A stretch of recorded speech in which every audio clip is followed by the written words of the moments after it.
وترسم لكم الطريق عبر محللين مختصين ومراسليها في العالم.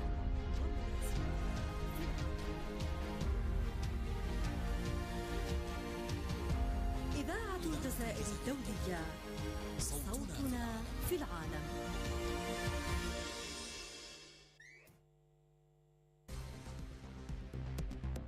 With Radio Algeria International, you will not miss a single major political or economic event.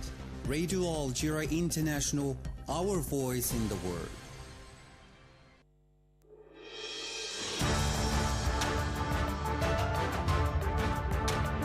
This is the English service of Radio Algeria International.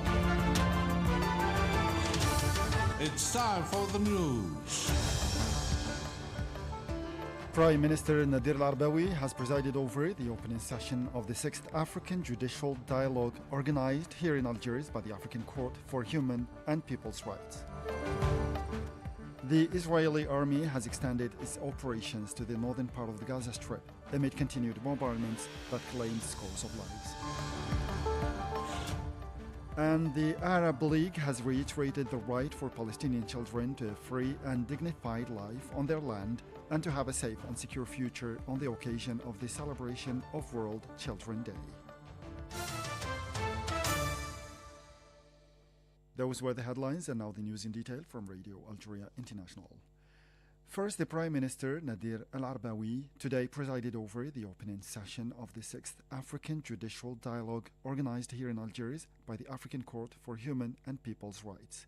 Several government members and advisors to the presidency attended the session placed under the theme The Promotion of Human Rights in Africa and the Challenges and Opportunities Related to the Adaptation of the Human Rights Regional Jurisprudence to the National Jurisdiction.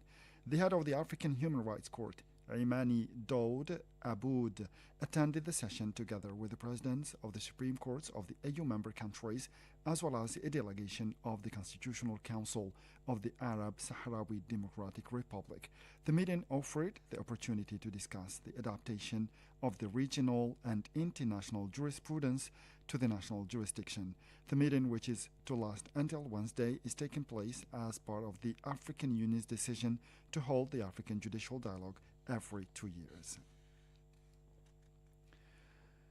Participants in the 12th Congress of the Organization of African Trade Union Unity have highlighted the pivotal role of Algeria on the African level in favor of the principles of unity, cooperation and development, adding that Algeria remains faithful to its inalienable historical values with regard to the workers and peoples in Africa. In their final communique, the participants in the event thanked the President of the Republic, Mr. Abdelmadjid Tebboune, for his high patronage of the proceedings of this Congress, which was a success at all levels, affirming that Algeria was among the key players in favor of unity, cooperation and development on account of its initiatives for the African continent.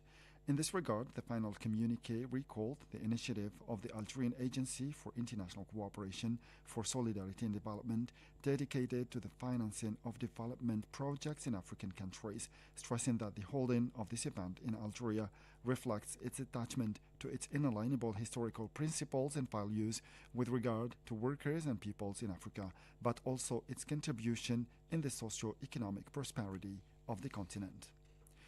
The statement noted that the African trade union movement is currently facing great challenges in adapting to the developments prevailing in the continent and must develop an appropriate strategy to meet the expectations of African workers and build a modern and strong trade union movement.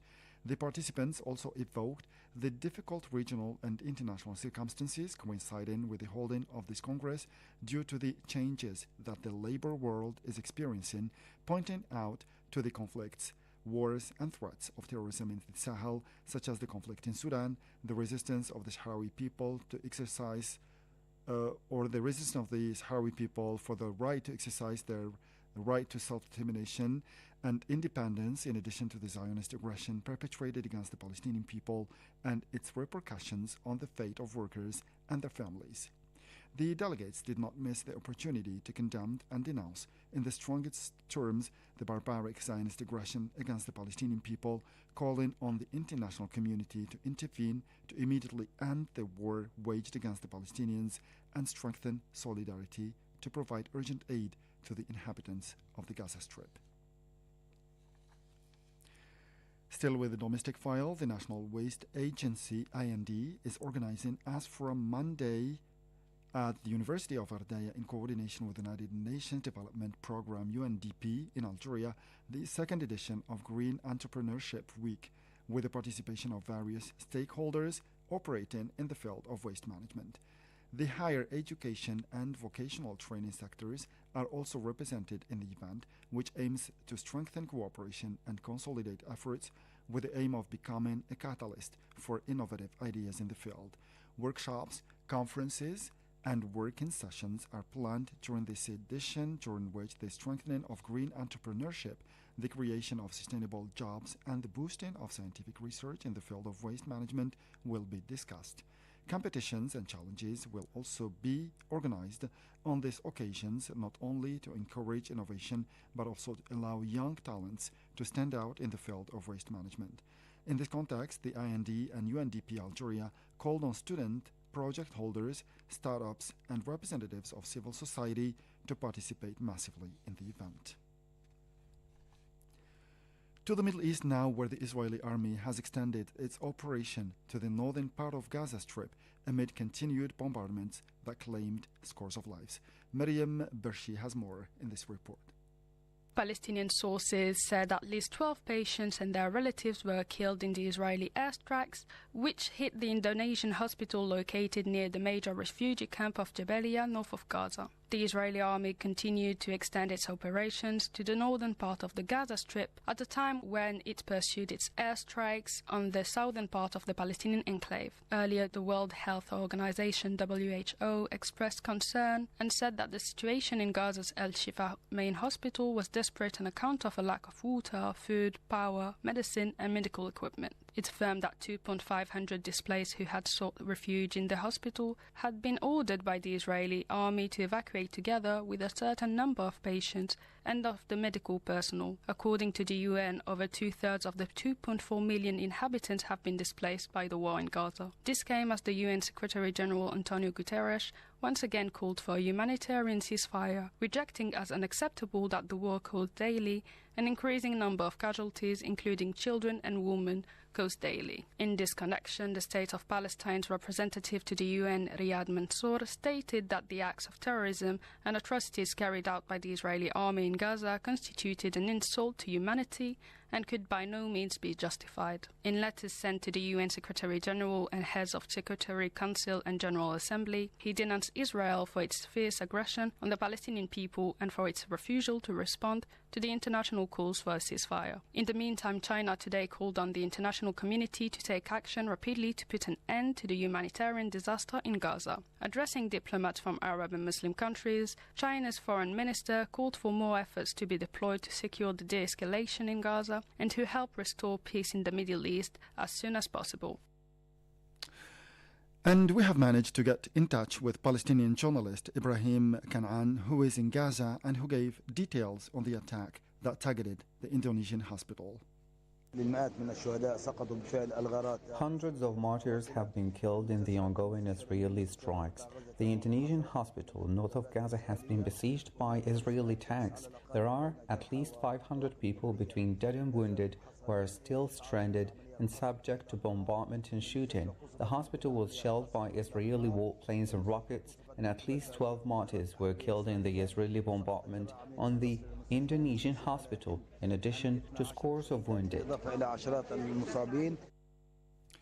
That was Palestinian journalist Ibrahim Kanaan speaking from Gaza. And the Arab League has reiterated the right for the Palestinian children to a free and dignified life on their land and to have a safe and secure life and future far from all causes of fear, asylum, as well as displacement, and away from all forms of violence. Maryam Bershi has more details.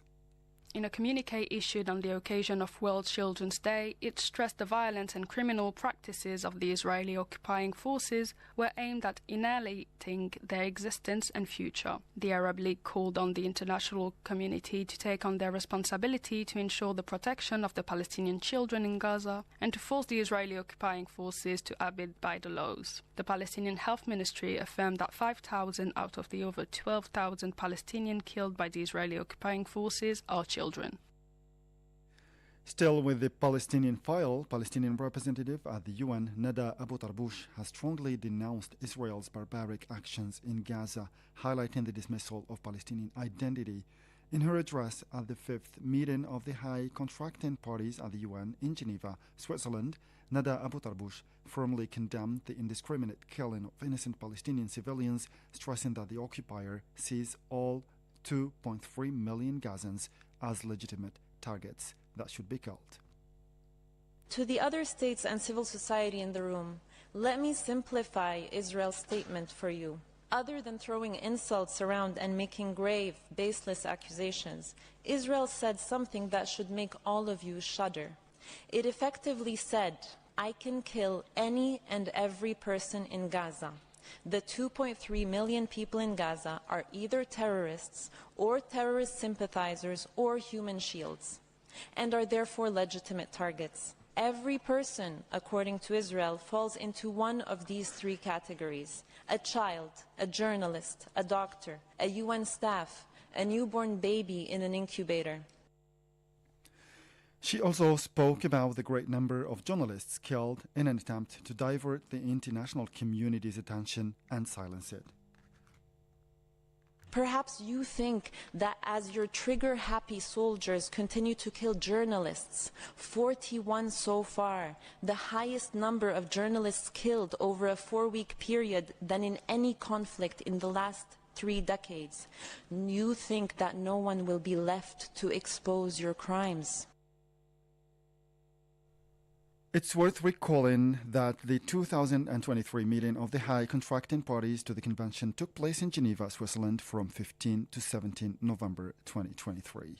And with this last piece of news, we come to the end of this news bulletin. Before moving on to our special programs today, let's remind you of the major headlines.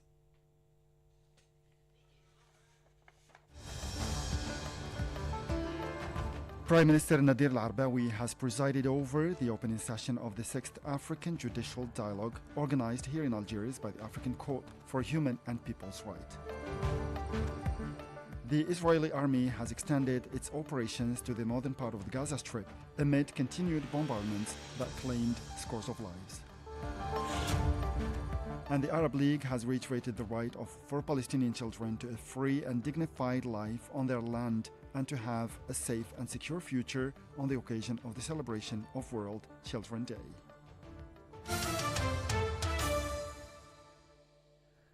And as I said before, we move on now to our program, starting with this interview with the communication specialist at UNICEF State of Palestine, Mira Nasri, with whom our colleague Marim Bershi had an interview, which will be followed by another program by my colleague Saeed Bougazi. As for me, I'll meet you again tomorrow for a fresh edition of our news bulletin in English. Until then, stay tuned to Radio Algeria International, and bye-bye for now.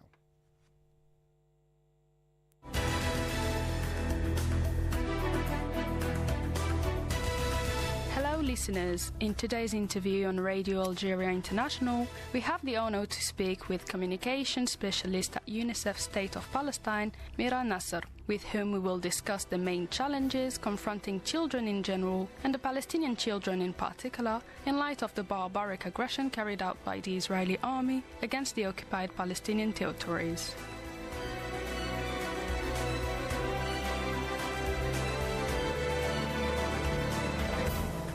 What are the risks that children in the world, and particularly in Palestine, are facing during the current circumstances?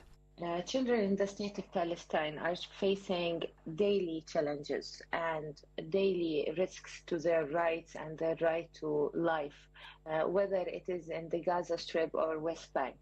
like in the Gaza Strip, due to the ongoing hostilities, children are at risk of water-borne diseases due to the lack of clean and safe water.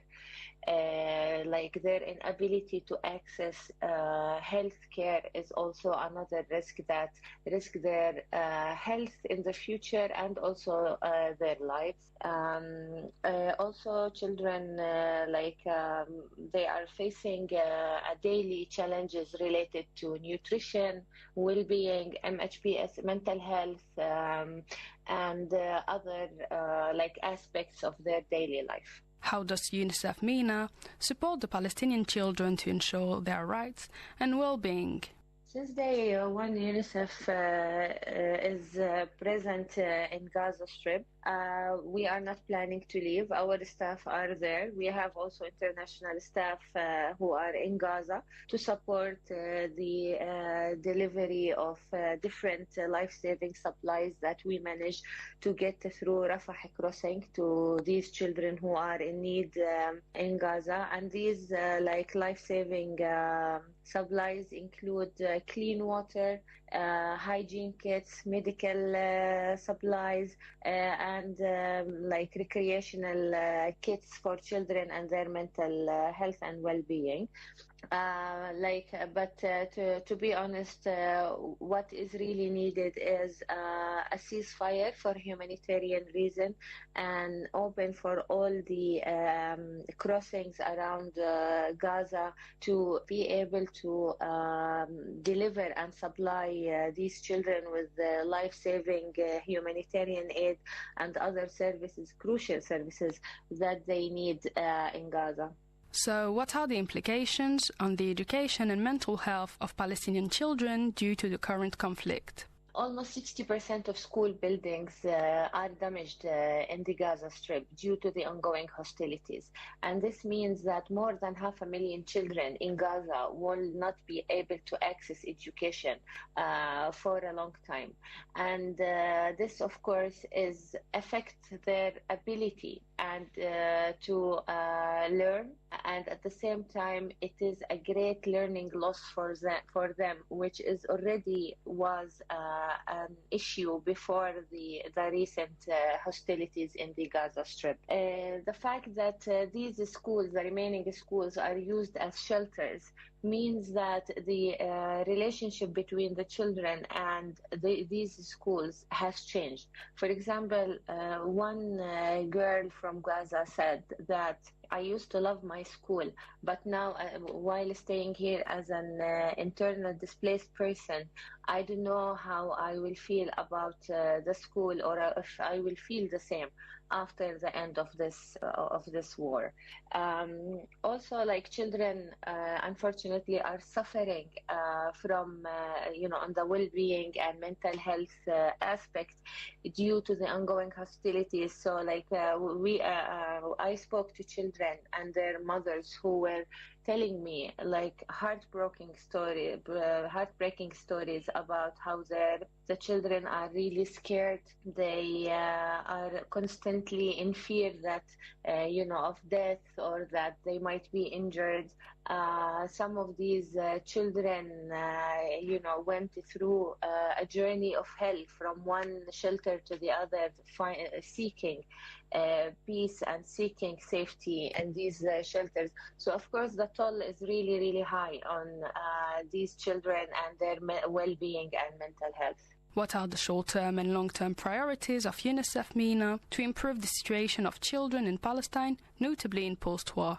UNICEF priorities in the state of Palestine and especially in Gaza Strip is the protection of children and ensuring that they all have the right to live and grow in an environment without fear and without fear. So this is like what UNICEF will continue to do, so either through public advocacy or private advocacy, through our work and delivering on the ground to ensure that all of the children in Gaza actually receive all of their rights, whether it's right to education, right to health, right to life, and right to protection. They are achieved for these children. Thank you very much, Ms. Mira Nasser, for this interview granted to Radio Algeria International. I recall that you are the communications specialist at UNICEF State of Palestine.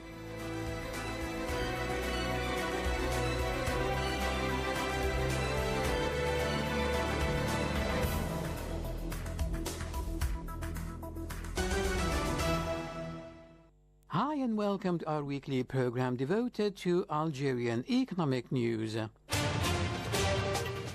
First in the news, the Algerian Petroleum Institute (EAP) under the Sonatrach Group has signed in Brazzaville, Congo, partnership agreements in the field of training with 4 African national hydrocarbon companies, the state-owned group said in a press release.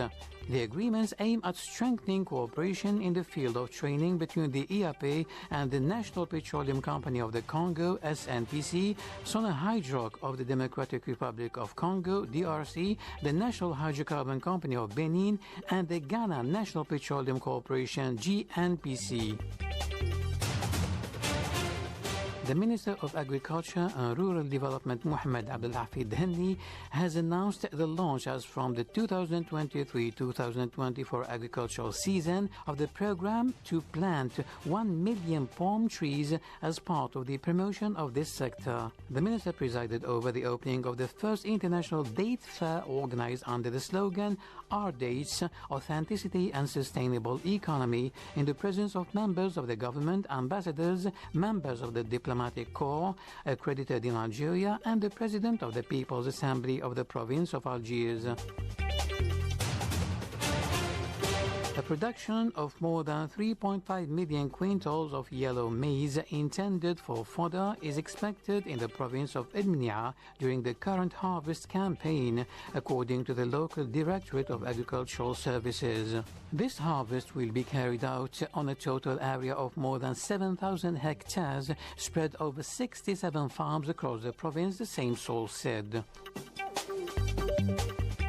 More in the program. On the final day of the 11th International Trade Fair for the Mediterranean and African Energy and Hydrocarbon Sectors, NAPEC 2023, held in Oran, experts underlined that digitization is a major challenge for the national oil and gas industry, enabling it to remain competitive and exploit the advances offered by digitization.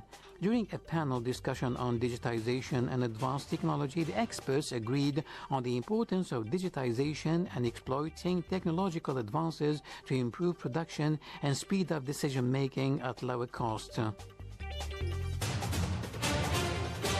The main customs facilities available to economic operators for exporting have been presented in Algiers at an information day organized by the Directorate General of Customs in coordination with the Algerian Chamber of Commerce and Industry, CASI, and the National Agency for the Promotion of Foreign Trade, ALGEX. Speaking at the event, the representative of the Directorate General of Customs, Amira Ghazli, said these measures reflect the customs institution's support for the economic policy and its commitment to its effective implementation in line with the guidelines laid down by the country's high authorities aimed at encouraging local production and increasing the competitive capacity of Algerian companies. A seminar has been held in Algiers on the prospects for budgetary and accounting reforms within the framework of the Organic Law on Finance Laws as part of the institutional twinning project concluded between the Court of Audit and a consortium made up of the French Court of Audit and the Portuguese Court of Audit. In a speech at the opening of the meeting, the President of the Court of Audit, Abdelkader Ben Marouf, stressed the major importance of this meeting, which was directly linked to the state's budgetary and accounting reforms arising from the implementation of the Organic Law on Finance Laws.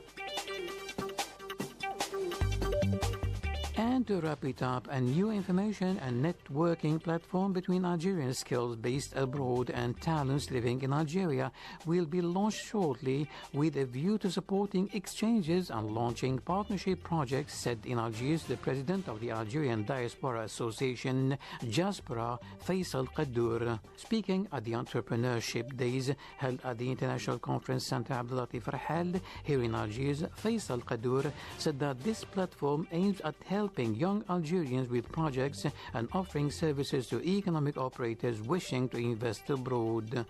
And with this, we come to the end of our weekly program devoted to Algerian economic news. Take care.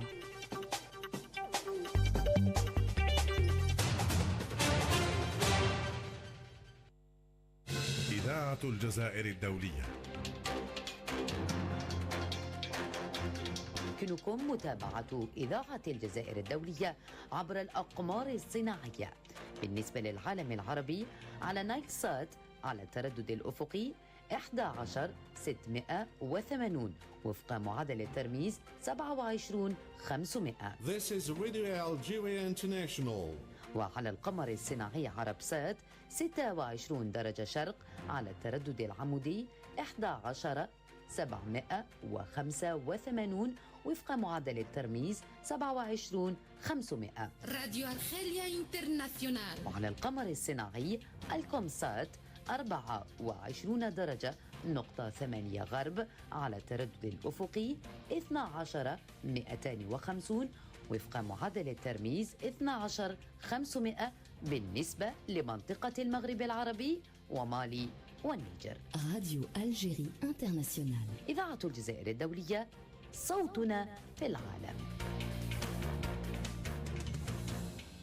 إذاعة الجزائر الدولية تنقل إليكم صوت الجزائر، تضعكم في الصورة وترسم لكم الطريق عبر محللين مختصين ومراسليها في العالم.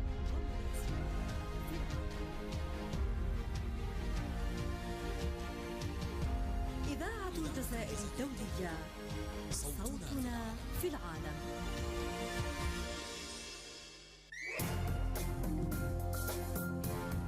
يوميا لحظة بلحظة، أخبار الساسة والسياسة، المال والأعمال، الثقافة والرياضة. الجزائر الدولية، نافذة مفتوحة على أخبار العالم.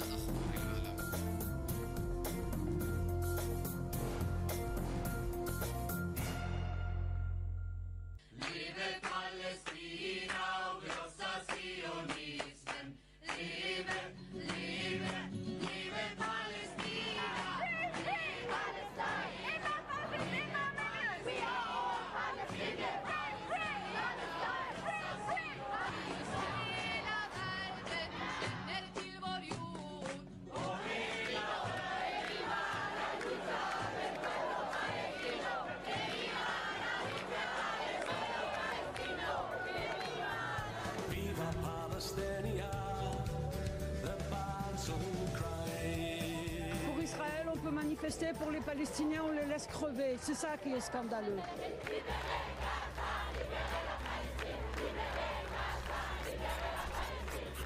I want freedom for the population. 2 million prisoners living in dislocation, shouting at the wall, but nothing is ever changing.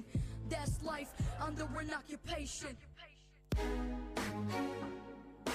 اجعلوا إذاعة الجزائر الدولية رفيقكم اليومي لنقل المعلومات والأخبار بدقة ومصداقية.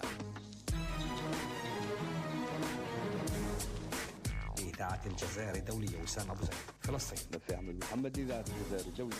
هيدي إذاعة الجزائر الدولية. إذاعة الجزائر الدولية عبد الدلال، باريس. محمد عبد الله، إذاعة الجزائر الدولية، بيروت. راديو ألجيري انترناسيونال، حبيب بن صفي، بروكسل. باريس، أمل حمداوي، راديو ألجيري انترناسيونال. عبد الرحمن حجيز، برلين، راديو ألجيري انترناسيونال. إذاعة الجزائر الدولية، صوتنا في العالم.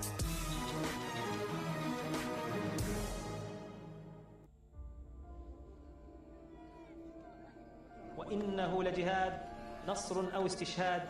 هذه مقبرة إنا نلعب فيها وندفن فيها.